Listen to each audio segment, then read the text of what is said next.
Bienvenue sur la chaîne YouTube BGTV Idée Globale, une chaîne diffusant plusieurs contenus, faits divers, actualités sport, spiritualité, vlogs, etc. Avant que la vidéo commence, n'hésitez pas de vous abonner si vous ne l'avez pas encore fait.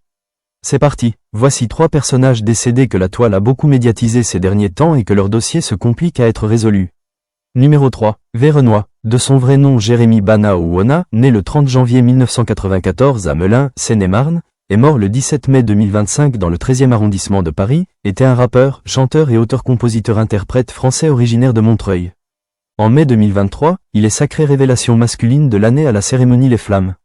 Il a été le plus gros vendeur de disques en France lors de l'année 2023 et également en 2024. En mai 2024, son album Carré reçoit la récompense album rap de l'année à la cérémonie Les Flammes. Le 17 mai 2025 au matin, Verrenoy meurt à l'âge de 31 ans d'une défaillance cardiaque à l'hôpital de la Pitié-Salpêtrière, dans le 13e arrondissement de Paris. Cependant, quelques doutes surgissent encore sur son décès. Numéro 2. Alexandra Martine Diengo Lumbayi. Alexandra Martine Diengo Lumbayi était portée disparue à Trois-Rivières le 4 octobre 2024 par son colocataire, qui l'avait vue pour la dernière fois le 2 octobre 2024. Son corps a été découvert le 8 octobre flottant dans la marina de l'île Saint-Quentin et sur la propriété de Kruger Wayagama Inc.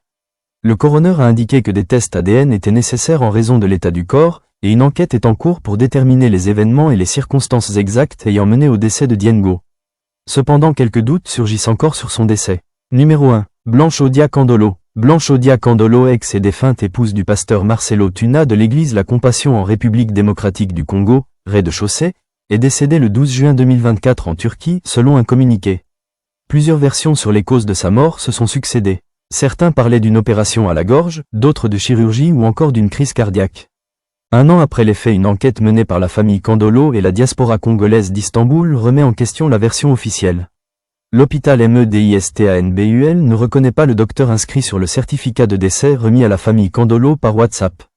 Ce détail grave soulève des soupçons sur l'authenticité du certificat de décès ainsi que sur les circonstances réelles du décès de la défunte. Cependant, quelques doutes surgissent encore sur son décès et son dossier inclut beaucoup d'ondes sombres. Malgré tout, la famille de Blanche et les réseaux sociaux continuent les recherches pour que le dossier soit plus clair.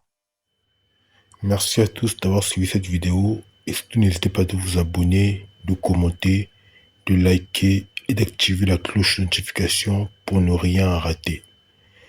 On se dit à la prochaine pour une nouvelle vidéo. Prenez soin de vous.